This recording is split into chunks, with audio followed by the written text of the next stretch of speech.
Hello students, आज हम शुरू करेंगे क्वाड्रेटिक इक्वेशन। तो सबसे पहले हम इसका डेफिनेशन देखेंगे कि क्वाड्रेटिक इक्वेशन का डेफिनेशन क्या होता है। क्वाड्रेटिक पॉलिनोमियल तो हमने पढ़ा है। क्वाड्रेटिक पॉलिनोमियल में क्या होता है, कोई पॉलिनोमियल जिसकी डिग्री 2 होती है वो क्वाड्रेटिक होता है ना। तो वैसे ही है क्वाड्रेटिक इक्वेशन। एक पॉलिनोमियल लेंगे, any polynomial px is equal to 0 with degree 2 is called quadratic equation. Is called quadratic equation. General form or standard form. General form of quadratic equation is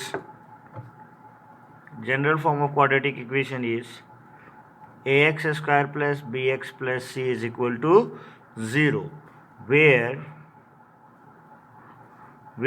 a not equal to 0 and a, b and c belongs to इसको बोलते हैं belongs to rational number, belongs to real number, where a, b और c ये तीनों क्या होंगे, कोई भी रियल नंबर हो सकते हैं। ठीक है, ये हो गया डेफिनेशन। यही क्वाड्रेटिक पॉलिनोमियल को हम इक्वल टू 0 लिख ले तो वो क्या बन जाता है, क्वाड्रेटिक इक्वेशन बन जाता है।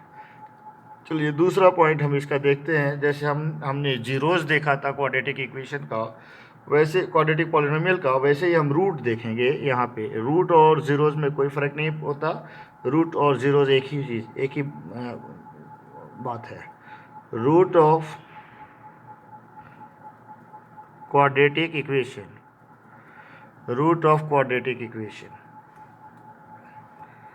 at x is equal to alpha is called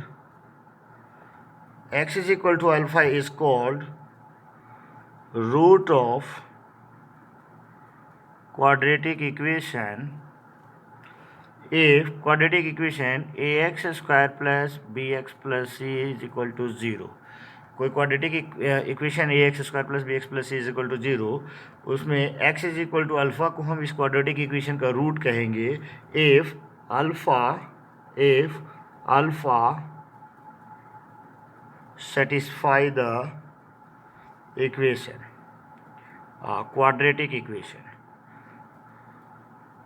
if alpha satisfy the quadratic equation. That means अगर ये पी एक्स हमारा डिफाइन है A X square plus B X plus C is equal to 0 में, that means P alpha यानी कि A alpha square plus B alpha plus C is equal to भी 0 होना चाहिए।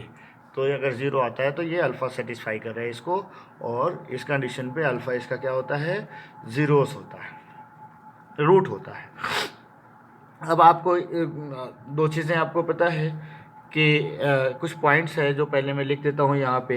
एक क्वाड्रेटिक इक्वेशन के कितने, क्वाड्रेटिक पॉलिनोमियल के कितने जीरोस होते थे, एटमोस्ट 2। तो यहाँ पे भी एटमोस्ट 2 ही रूट्स होंगे इसके। Quadratic equation has at most 2 roots. और ये दोनों रूट्स कैसे होंगे, दे मे बी रियल और इमेजिनरी। अब रियल तो आपको पता है, कोई भी नंबर हो जाए रियल होता है, बट इमेजिनरी आपको नहीं पता है। अब इमेजिनरी वर्ड के लिए मैं आपको बता दूं कि कोई इक्वेशन ले लूं मैं, x square plus 1 is equal to 0, quadratic है। इसको अगर मैं सॉल्व करूं तो x square is equal to 1 हो जाएगा, -1, and x is equal under root -1। अब ये रूट के अंदर जो नेगेटिव वैल्यू आता है, नेगेटिव नंबर का स्क्वायर रूट निकालना तो हमने सीखा नहीं अभी तक, है ना। तो अगर रूट के अंदर कोई नेगेटिव नंबर आता है तो उसको हम कंसिडर कर लेते हैं आई। रूट के अंदर -1 को हम कंसिडर कर लेते हैं आई। ये होता है आयोटा, इसको बोलते हैं इमेजनरी नंबर और कॉम्प्लेक्स नंबर। ठीक है, ये है इमेजनरी नंबर। अब जैसे अगर रूट के अंदर एग्जांपल के तौर पर अगर ले लिया जाए कि √-2 आ जाए, तो ये 2 √2 आई हो जाएगा, क्योंकि √1 इंटू 2, -1 को आई लिख लिया, √2 को √2 ही रहने देंगे, ये हो जाता है, ये इमेजनरी नंबर है। ठीक है, दूसरा पॉइंट इसी में अगर हम नोट कर लेते हैं, इट में बी इक्वल, और इसके कितने हो सकते हैं, 2 हो सकते हैं ना, तो 2 रूट्स हो सकता है कि दोनों के दोनों इक्वल हो, या हो सकता है कि दोनों के दोनों डिस्टिंक्ट हो। तो हम लिख लेते हैं इट में बी इक्वल एंड डिस्टिंक्ट, दोनों डिफरेंट भी हो सकते हैं। ठीक है, अब एक पॉइंट और लिख लीजिए, if alpha be the root of quadratic equation, therefore अगर अल्फा किसी क्वाड्रेटिक इक्वेशन का रूट है, देयर क्वाड्रेटिक इक्वेशन लिख लेता हूँ मैं, ax² plus bx plus c is equal to 0 का अगर रूट है, therefore x minus alpha is a factor of ax² plus bx plus c is equal to 0। अब ये जो दो रूट्स होते हैं, रूट्स कैसे निकालते हैं, इसमें 2 रूट्स जो इसके होते हैं, हम इसको एक को अल्फ़ा और दूसरे को बीटा कंसीडर कर लेते हैं। तो 2 रूट जो निकल के आता है वो क्या होता है, पहले फार्मूला हम लिख लेते हैं, x is equal to -b plus minus √b² - 4ac/2a। ठीक है, ये है रूट। अब इसमें एक होता है अल्फ़ा, एक को हम अल्फ़ा कंसीडर कर लें और इसको लिख लें -b, यहाँ प्लस माइनस है ना, तो एक बार प्लस वाले को हम अल्फ़ा मान लेंगे, b² - 4ac/2a, और एक को हम बीटा कंसीडर कर लेंगे, वो क्या है, -b plus minus √b² - 4ac/2a। ये दूसरा रूट है, ये पहला रूट है। तो 2 रूट हमने निकाल लिया। अब इन दोनों रूट में इसको b² - 4ac को हम d भी लिखते हैं, यानी अगर मैं लिख लूँ यहाँ पे d is equal to b² - 4ac, ये b² - 4ac क्या होता है, d भी होता है। तो अगर ये d है तो इसका एक ऐसे भी लिख सकते हैं ना, प्लस माइनस √d/2a लिख सकते हैं। d की वैल्यू क्या होता है, b² - 4ac, यहाँ भी हम d लिख सकते हैं। ठीक है, d का होता क्या है, discriminant.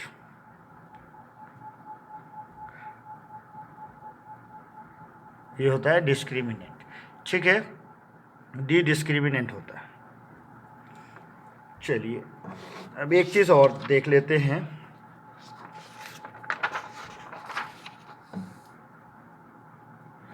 Some and product. Sum and product of roots, sum and product of roots. ठीक है, तो हम एक क्वाड्रेटिक इक्वेशन ले लेते हैं सबसे पहले, let ax² plus bx plus c is equal to 0 is a quadratic equation, then sum of zeros, sum of roots, sum of roots का मतलब 2 रूट्स इसके कौन कौन से हैं, अल्फ़ा और बीटा। अल्फ़ा और बीटा की वैल्यू क्या हो जाएगा, -b/a, यानी कि minus coefficient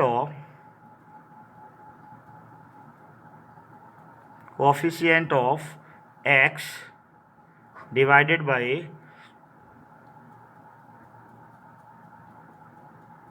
coefficient of x², coefficient of x²। ठीक है, दूसरा है product of zeros, product of roots, alpha into beta, ये होता है c/a। c क्या है, constant term divided by coefficient of x²। चलिए हमने ये भी पढ़ लिया, sum and product of zeros. अब एक और पढ़ते हैं, हमने पढ़ा भी है, पॉलिनोमियल में पढ़ा है, formation of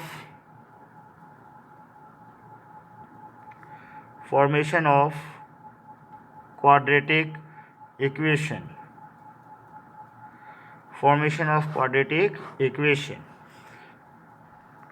अगर अल्फा और beta, let alpha and beta be the roots of a quadratic equation, then the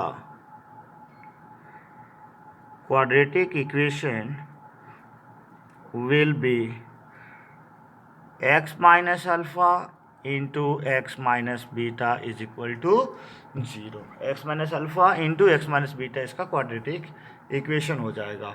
इसी को आप लिख सकते हैं, this implies x square minus alpha plus beta into x plus alpha beta is equal to 0.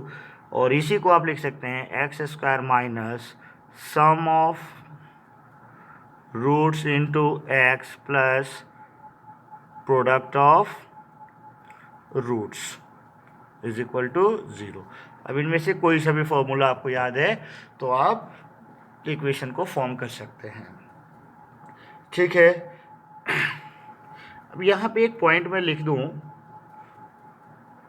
कि if alpha and beta, अगर alpha और beta reciprocal हो एक दूसरे का, if alpha and beta are reciprocal to each other, अगर एक दूसरे का रेसिप्रोकल होगा, then A is equal to C हो जाएगा. अब जैसे A is equal to C होगा तो इक्वेशन क्या बनेगा, A X square plus B X plus A is equal to 0. ये बन जाएगा इक्वेशन. जैसे आप एग्जांपल के लिए ले लें, अगर अल्फा की वैल्यू मैं 2 ले लूँ और बीटा की वैल्यू, इसका रेसिप्रोकल लेने का मतलब क्या है, 1/2 लूँगा, तो इक्वेशन क्या बनेगा, क्वाड्रेटिक इक्वेशन क्या बनेगा, x square minus sum of zeros into x plus product of zeros equal to 0. यानी एक्स स्क्वायर माइनस ये कितना हो जाएगा, 5/2x plus 1 is equal to 0. यहाँ पे a की वैल्यू 1 है और c की वैल्यू 1 है. a और c दोनों आपस में इक्वल हो गया. इसको आगे भी सॉल्व करेंगे तो 2x square minus 5x plus 2 is equal to 0 होगा. अभी भी a is equal to 2 and c is equal to 2. a और c दोनों आपस में इक्वल हो गया. ठीक है. अब नेक्स्ट पॉइंट एक और देख लीजिए यहाँ पे. अब अगर अल्फा और बीटा क्या है, मैग्नीट्यूड सेम है और उसका नेगेटिव इन साइन हो, डिफरेंट इन साइन हो, if alpha and beta are same in magnitude but different in sign, then b is equal to 0. यानी कि लीनियर टर्म क्या हो जाएगा, 0 हो जाएगा. एग्जाम्पल के तौर पे अगर आप लेना चाहें तो ले सकते हैं. फिर से अल्फ़ा की वैल्यू मैं ले लूँ 2 और बीटा की वैल्यू ले लूँ मैं -2, तो क्वाड्रेटिक इक्वेशन क्या होगा,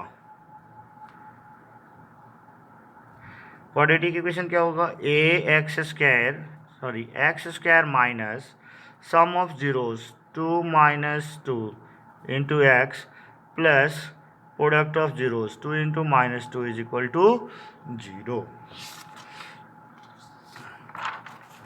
क्या होगा इसका, एक्स स्क्वायर माइनस, अब -2 और +2, यहाँ पे जो है -2 और +2 ये क्या हो जाएगा, 0 हो जाएगा. 0 इंटू एक्स हो जाएगा, 0 इंटू एक्स और +2 और -2 का प्रोडक्ट क्या हो जाएगा, -4 इज इक्वल टू 0. ठीक है. अब b की वैल्यू क्या आ गया यहाँ पे, 0 आ गया. ठीक है. चलिए अब नेक्स्ट पॉइंट हम देखते हैं, nature of the roots. Nature of roots. Nature पढ़ लेते हैं। For a quadratic equation for a quadratic equation ax square plus bx plus c is equal to 0, where a not equal to 0 and a, b and c belongs to real number, ठीक है, real number, and d is equal to b square minus 4ac। Discriminant हमने बताया था, discriminant जो है वो क्या होता है, B square minus 4ac। Discriminant क्या होता है, बी स्क्वायर माइनस 4ac। और इसका जो नेचर होता है, इसके जीरोस, इसके रूट्स का, वो डी पे ही डिपेंड करता है। डी को निकाल के हम बता सकते हैं कि इसके रूट्स का नेचर क्या होगा। तो अब हम एक टेबल के माध्यम से इसको समझने की कोशिश कर रहे हैं, जिसमें डी की वैल्यू क्या है, बी स्क्वायर माइनस 4ac। तो यहाँ पे क्या है, the nature of roots, the nature of roots depends on d पे डिपेंड करता है। तो चलिए, d is equal to b square minus 4ac है फॉर्मूला में। अब हम इसको निकाल के देखते हैं क्या होता है।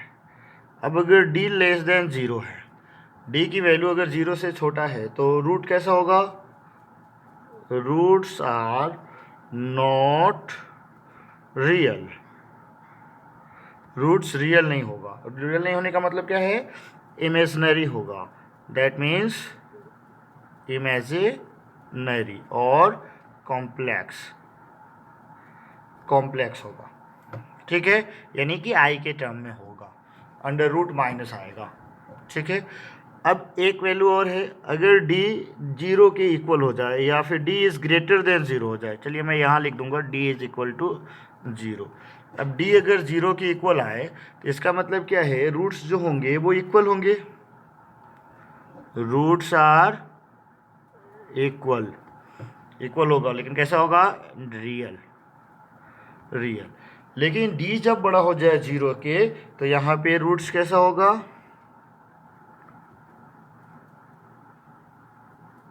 Roots are real and distinct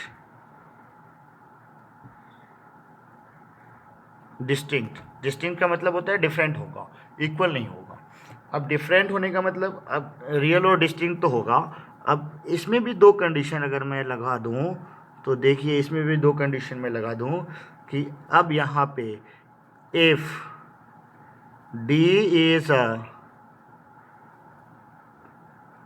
perfect square, अगर डी परफेक्ट स्क्वायर है and a b and c belongs to rational number, d perfect square है और ए बी सी कोई रेशनल नंबर है, then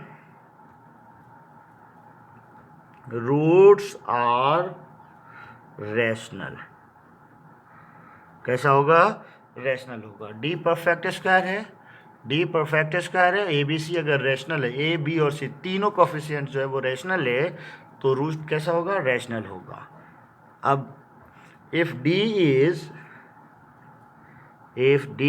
is not a perfect square, अब अगर d perfect square नहीं है and a b and c belongs to rational number, then roots are irrational. Roots कैसा होगा, इर्रेशनल होगा। And conjugate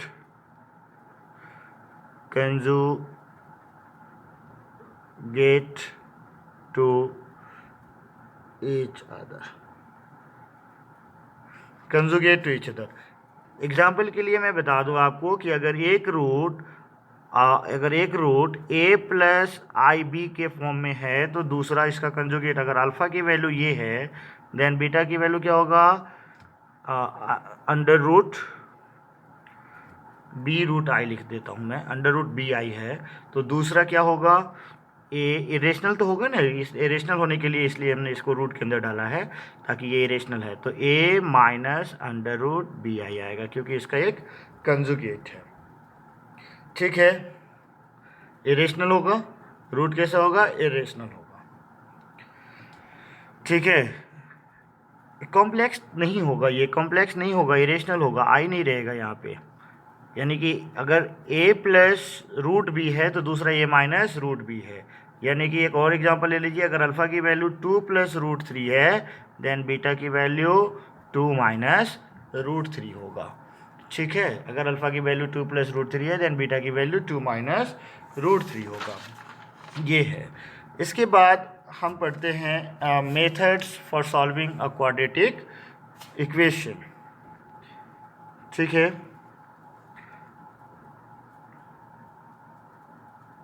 methods for solving quadratic equation। क्या methods हैं, कौन कौन से मेथड्स हैं? पहला मेथड तो हमारा ये है factorisation method.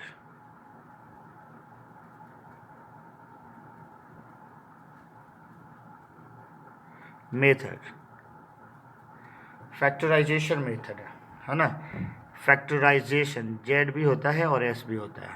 Factorisation method, factorisation method में क्या करते हैं, जैसे मैं एक क्वेश्चन ले लूँ, एक एग्जांपल दे के बताता हूँ। इसमें फैक्टराइजेशन मेथड में को हम by splitting the middle term भी कहते हैं, बाय